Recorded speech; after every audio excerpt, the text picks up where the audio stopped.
refreshing.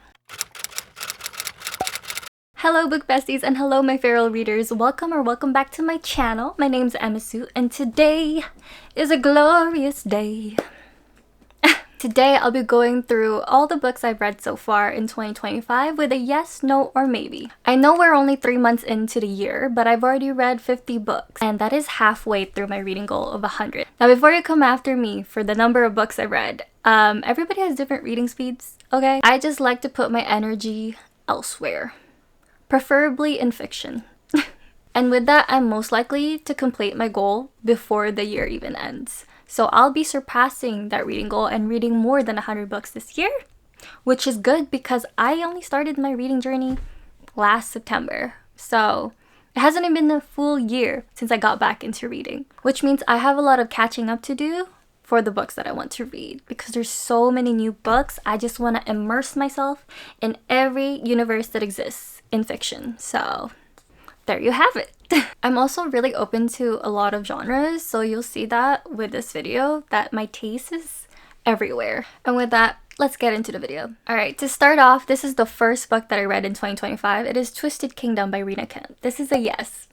This is the third book in Aiden King's story from the Royal Elite series, and it is so good. This trilogy from that series is probably one of the darkest ones I've read. Rina Kent just does such a great job in connecting you with the characters at such a deep level through all their traumas. And she's also the queen of plot twists. She has my brain on a chokehold every single time. Now, Black Knight by Rina Kent. It's a no. This one follows Xander Knight, who is one of the 4 horsemen from the Royal Elite School, who is also one of Aiden's best friends. And his story with Kimberly, it's an odd situation. I didn't like their plot at all. They're a friends to lovers trope, but it's more like friends to estranged bullying enemies to lovers. The plot is just too confusing. The revelation of their family circumstances just felt wrong in a way. I couldn't get on board with it. I didn't feel invested in their romance either. It just felt very superficial. It didn't feel like an emotional connection for me. But then Vicious Prince by Rina Kent.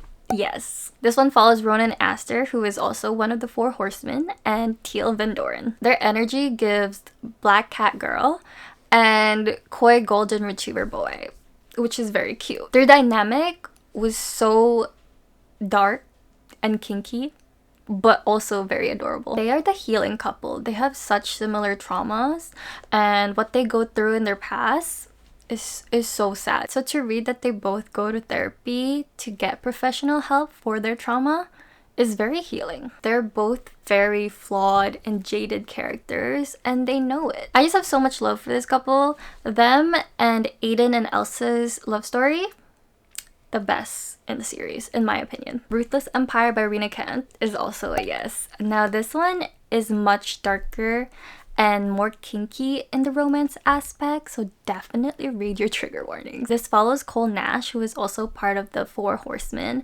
and Silver Queen, who is seen as a bitchy queen bee of the school, but is actually very broken. They've known each other all their lives, ever since childhood, and they match each other's freaks as well. There's just a lot of push and pulls with their romance, so beware of that. And the plot twist in this book, my mind is still reeling from it. It's just, you don't expect it. Now the final book in this series is the Royal Elite Epilogue. I would say maybe for this book because this is just a collection of all of the epilogues from the couple stories. I guess they go into a little more detail in this book, but nothing new. You do get to see the new generation from this series, who are actually the main characters in the Legacy of God series by Rina Kent, which I'm working my way through because I am on my Rinaverse journey, so I will be getting there. So it's kind of nice to see them as they were kids, you know? A Study in Drowning by Ava Reed. Yes, this is a dark academia fantasy folklore with magical elements, and this was a really good read. I haven't read anything like it before. The whole premise of the story and also the underlying messages that are said throughout the plot is actually very thought-provoking. This did take me a while to get into because the first half of the book is a lot of world building and getting to know the character and her background, but once I got to the halfway mark, the story just took off from there and I couldn't put it down. Hold on, I need a water break. refreshing. Also, do you guys like my sticker? I actually used to live on an island, which I do miss very much. I don't like mainland, but the ocean was everything to me. It was just very nice to be there. This is so off topic, but whatever.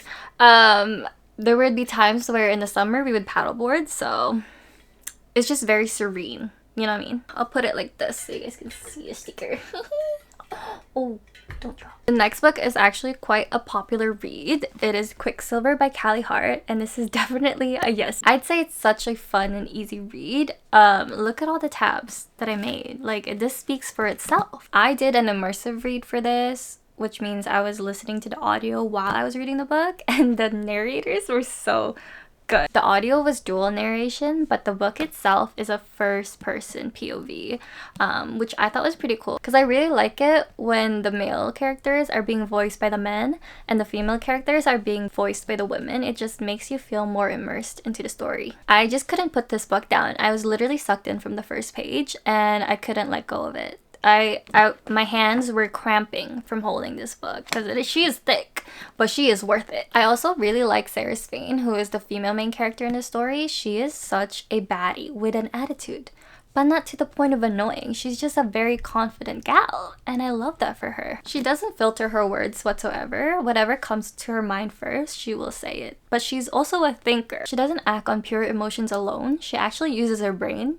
to think about what she's gonna do before she makes the decision. And Kingfisher, aka the man in this cover, which, by the way, I wasn't really picturing this guy when I was reading this book, but now that I look at it, it makes sense. But anyway, he is also a shadow daddy. The things that he can do with the shadows, yeah, you gotta read about that. He is a tortured soul with such a heavy past, and he bears that responsibility so that he can avenge the people that he lost. Kingfisher is very possessive in the best way possible, with a filthy mouth to back it up. He's also a shameless flirt and calls Ceres his most sacred, which is actually really cute. Like, what? Imagine being called most sacred. I would feel like I'm on the top of the world with that. Like, I would be on my high horse being called most sacred. I would feel like I could rule the world with just those two words. Like, Blood of Hercules by Jasmine Mass. Yes, this is a dark fantasy white choose romance, and not just white choose, reverse harem. She is one gal, 4 prospects. I know, this is not the type of book I usually read. However, the banter, the dialogue, the inner monologues from our main character, Alexis Hurt, golden, just golden. I also did an immersive read for this, and it was the best thing I've ever did because the voice actors, I think there's like 4 of them, because one character has a muzzle, and his name is Achilles. Achilles. Oh my god, English. You know what? I'm not even gonna try to correct myself anymore. Achilles has a muzzle, so therefore he doesn't have a voice actor that we know of yet. So maybe in the second book, he will have someone that will voice him, and maybe he will talk. Who knows? Who knows? But anyway, where was I going with this? Oh, yes. So she has 4 prospects, and they're all very hot men. Actually, they're hot Spartans, because I should tell you what this book's about, first of all. Okay, so this is a Greek mythology retelling. There's Titans, humans, and Spartans. Alexis Hurt, our main female character, which, by the way, this is what she looks like. Isn't she gorgeous? I love it. I love her. And this is Nyx, her invisible python. I think it's a python. Adorable. Feisty. Scary. But adorable. So she is a human until one day she had to do a blood test and she found out she's actually Spartan. Now the Spartans are split into 2 categories. There are the Olympians, who are seen as the good guys because their powers don't cause harm to anyone. And then the Chthonics, who are seen as the bad guys because their power can cause a lot of pain or even death. Now she, having just found out to be a Spartan, is being sent to this war academy where they are trained to become full Spartans, and they have to fight off Titans. Lo and behold, the 4 prospects are in that war academy. 2 of them being the professors and 2 of them being her mentors. They are all Chthonics, and they all hate her because she is a woman, and a woman does not belong in the war academy. She is actually the only exception to this rule. Why, you may ask?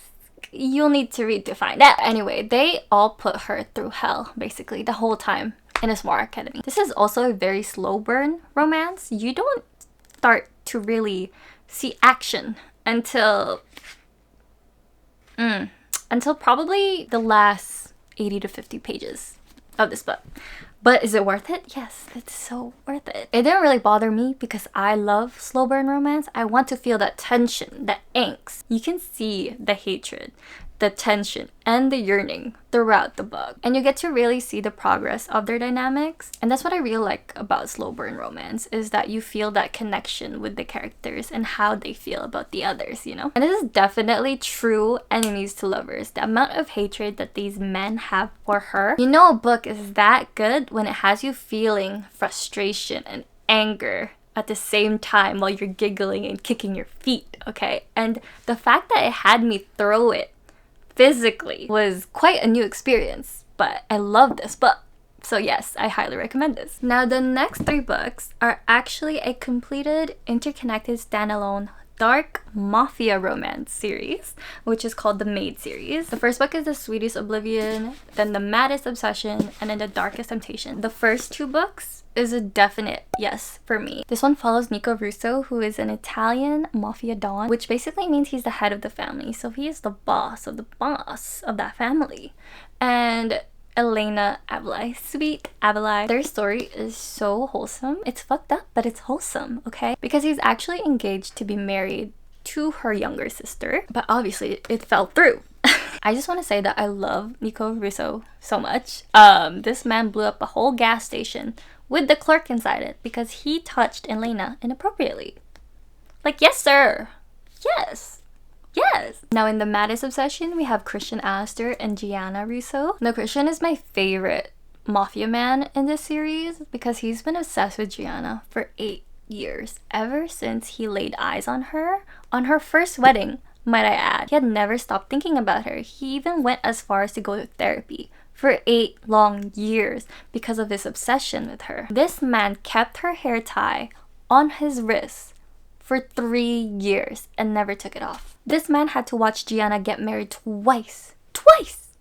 And yet he waited for her. All those years, he waited for her. The level of obsession that Christian Alistair has is unreal. He is incomparable. Darkest Temptation. I thoroughly enjoyed this book, okay, but I'm gonna say maybe because there is a kidnapping trope, which is not for everyone. And this is very dark compared to the other books, so definitely read your trigger warnings. The male main character, Ronan, is very much a red flag, but apparently I'm colorblind because I didn't mind it. We listen and we don't judge. Hey, post-production, Emisu here. I totally forgot about 2 books by Rina Kent.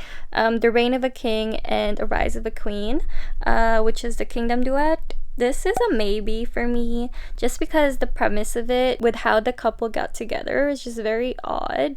And I felt a bit uncomfortable, I'm not gonna lie. But it is Jonathan King, aka Aiden King's dad, and he is Dom Daddy. Yeah. I like him, but he is levels darker than Aiden, so do with that information as you would. Anyway, continuing on. Now, the Mindfuck series by S.D. Abbey. Yes, a million times yes. This is one of the best dark romance books I've ever read. I really like more of the thriller side than the romance aspect to it because the romance is very subplot, but the plot itself, oh my god, it's so freaking good. Lana Myers, Mommy Lana Myers. One of the best female main characters I've read of.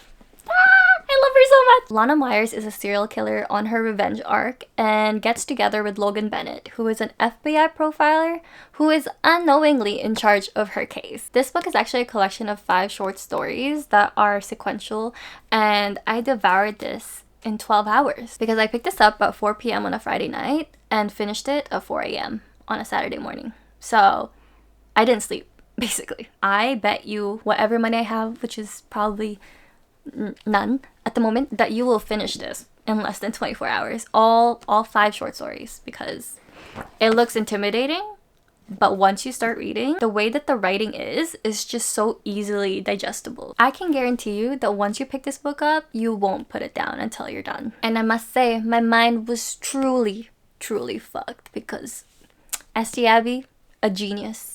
A genius. This is a masterpiece of a book. And then I picked up Kingdom of Ash, which is the last book in the Throne of Glass series by Sarah J. Maas.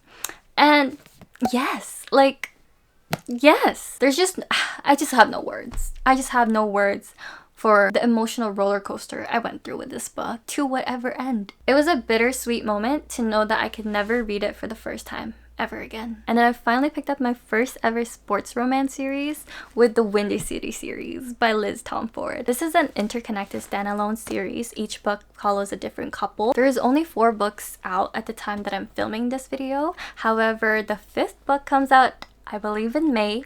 I've already pre-ordered it, and it's called Rewind It, which follows Rio's story, who is a consistent character that comes out in these books. So yeah, I love his character. I cannot wait to read about him. Now for Mile High, I would say maybe, just because some people just don't really like Xander's, who is the male main character in this book. But I personally enjoyed his character development and his relationship with Stevie. You don't really need to read this book to read the other books, but I highly recommend that you do, because the others do show up in this verse, and you really get to know Xander's and Stevie's dynamic, because you'll be seeing them a lot in the other books as well. So, and yeah, I don't know why this book gets so much hate. It could probably have been way shorter than it actually is, because it is quite hefty compared to the other ones. But I personally had fun with it. So, The Right Move, which is the 2nd book in the series, yes, yes, yes, yes, because Ryan Shea, the famous NBA player whose love language is act of service. There's major fan family in this book, forced proximity, fake dating, and the characters are so lovable. Like Indy is us. She is one of us. She is a reader herself. When Ryan found out that she's a vegetarian, he changed all the food products in his fridge to vegetarian options for her. Like what? And they weren't even dating. And he learned sign language from her mom, would go on FaceTime every week with her to learn sign language so that he could communicate with her dad. He is unreal. Like, he does not exist. I hate that he doesn't exist, because what? What do you mean you learn sign language for my father when we're not even dating? Like, excuse me? And this man paid for her fertility bills because he knew how much that meant to her. Because of all her health issues, she had to get it done, and it was too expensive. And the man started paying it for her, like, without being asked to. Anyway, I could talk about that man all day, so we're gonna move on. But this next man is also as good. Okay, Caught Up. Yes, Kai Rhodes. Malachi Rhodes, the star pitcher in the Chicago baseball team. Single daddy trope. Can you guys hear me? Single daddy trope. This is for my single daddy trope girlies. The relationship that he has with his son, it's so adorable. It's so cute. And a Miller, who is a high-end pastry chef. A wild girl, okay? Always on the go. And she is the nanny for his child. This has the single daddy nanny trope. Like, what more could you want? What more could you want, really? They are everything. I would die on a hill for these two. For these 3, actually, because they're a package. The way Miller loves Kai's son, like he's her own. I was crying. The amount of times I cried in this book.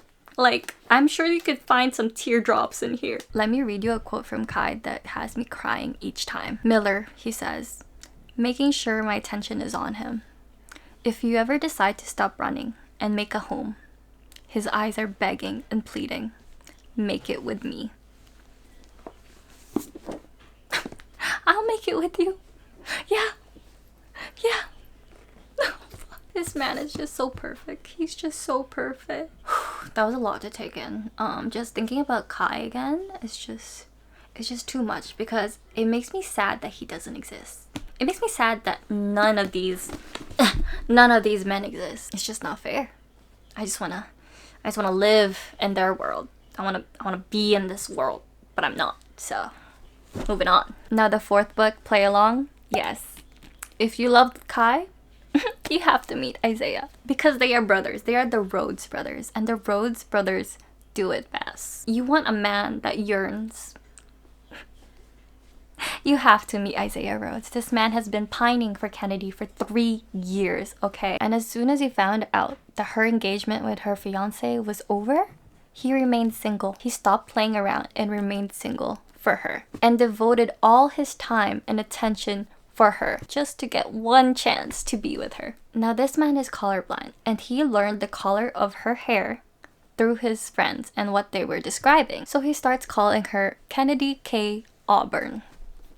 He memorized the color of her hair because it's one of his favorite things about her. Like, stop. Like, these men are everything. Now, All the Lies and All the Truths by Rena Kent is a duet of hers. And the first book, I would say yes, because it is a dark bully romance. The plot was very intriguing. It has an amnesia trope with plot twists that were fucking insane, okay? I loved everything about it. But then the second book is a maybe, just because it fell off for me. It felt like it dragged on way too long. Little Stranger by Lee Rivers? No. For many reasons. But I digress. Onyx Storm by Rebecca Yarros, which is the third book in the Empyrean series that just came out in January. Yes. Yes. If you say no to this, I don't know who you are, but we can't talk. No, I'm just kidding. Read whatever you want. Hate whatever you want. I don't care. But to me, this is a yes. A million times yes. I still can't get over the ending of this book. Like, how dare you, Rebecca? And for me to flip over and see nothing. I was just, you're not doing this to me right now. We just see such solidity with Violet's and Xaden's relationship. Xaden's love for Violet is just out of this world. This man had thought of everything for her. This couple, they are my forever. I experienced so much pain with this book and I'll gladly go through it again. Then I read The Veiled Kingdom and The Haunted Heir by Holly Renee, which are the first two books that are out right now for the series. It's a no. Yeah, I didn't like this as I thought I would. The first book was fun. I had a fun time. The second book could have been an email. Yeah, I just didn't really feel interested in this. Now, if you like these books, I'm happy for you. I would never ever judge someone for what they read, okay? But for me personally, I don't even know what was happening, so. The Dreamland Billionaires by Lauren Asher. This is a trilogy from her, and I actually really liked all three of these books. So all three of them are yeses. This is an interconnected standalone series, so each book follows a different couple. But the male main character in each of these books are actually billionaire brothers. We basically go through this journey with them where they have to complete these tasks that their grandfather had put on his will in order to inherit the money that he has left for them. These books were so easy to read, and I think they make such great palette cleansers. Blackthorns and Redthorns by Rena Kent is another duet of hers, and this follows a side character in the All the Lies and All the Truths duet, I believe. And this duet itself is a no for me, the entire thing, because I don't even know what happened. The plot was just very scattered and the romance felt very forced. I didn't feel a chemistry between the two main characters at all. Especially in the second book, there was this weird time skip. Like, we're 7 years later now. Anyway, yeah, if you love this book, I love that for you. I personally didn't like it. Grave Matter by Karina Hall is a yes. If you like Nocticadia by Carrie Legg, you'll definitely enjoy this one. The plot twists were fucking insane and the writing is very addicting. And I picked up the first 3 books in the Chestnut Spring series by Elsie Silver. Flawless, Heartless, and Powerless. All 3 of these are a yes. All of these books are interconnected standalones. Each one follows a different couple. It is a cowboy small town romance, and my favorite one from these 3 had to be Heartless. Oh! Flawless, I'd say, is one of the fluffier romances out of these 3. Heartless is my favorite one. It has the single dad trope. Single dad trope and nanny trope once again, which is one of my favorite tropes to ever exist. And Cade Eaton and Willa. Now, Powerless is more of a friends to lovers. We're talking like childhood friends. I don't think it was necessary to make it this long, however, but I still enjoyed their story. And Jasper is one of my favorite Elsie Silverman, so there's that. Y'all, I had to pause real quick because my memory was full, so here's another one. Let me eat a chocolate real quick because I am losing my energy. What better way to gain more energy than to have Kit Kat? What's their slogan? Have a break, have a Kit Kat. Yeah. Here's right. You know, some people have energy drinks, some people have coffee, some people have tea to get their energy. I just need chocolate. This will do it for me every single time. Anywho, I picked up Throttled and Collided, which are the first 2 books in the Dirty Air series by Lauren Asher. This is a Formula One sports romance interconnected standalone series. So each book will follow a different couple, with the male main character being a Formula One driver. Throttled is a yes, because Noah and Maya, they're just so adorable. The tension that these two have for each other is insane. I could feel the heat all the way out here. And the fact that Noah goes from the most famous playboy to she's the only one I want. Now Collided, no. This was just a very lustful story. There was no plot. I hate Liam. I just got so many icks from this man alone. And then I did a tandem read for Magnolia Parks and Daisy Hates, which are the first 2 books in the Magnolia Parks universe by Jessa Hastings. And these are my romance empire. I have never read a series before that is so toxic. These people are so messed up in so many ways, but I love them. Magnolia and BJ, no matter how frustrating it is to read about them, they are meant to be together. Yeah, you kind of just accept that and you move on. Because that's how I felt reading these. Daisy Hates and Christian Hems, they deserve the world. They deserve the love, okay? They deserve to be together. This is the one couple that I need, emphasis on need, to be together. The emotional roller coaster that I went through with these 2 books. Oh, it was a great time. It's a great time. Was I going insane reading these 2 books? Yes. Yes, I was. But I will do it again. And I will love every single bit of it. As you may have figured by now, I'm in the middle of a lot of book series, which is quite embarrassing, to say the least. You can really tell the type of mood reader I am. It's just all over the place. But anywho, I did, however, read The Cruel Shifterverse by Jasmine Maz, the entire series. Okay, so you should technically be proud of me, because that is one series that I did complete all at once. Pat on the back, Emasu. All of these books, yes. Yeah, it's a fun time. If you want great banter, slow burn, incredible FMCs who have very sarcastic tones, this is the book for you. You want an FMC that has crazy inner monologues and really homicidal thoughts?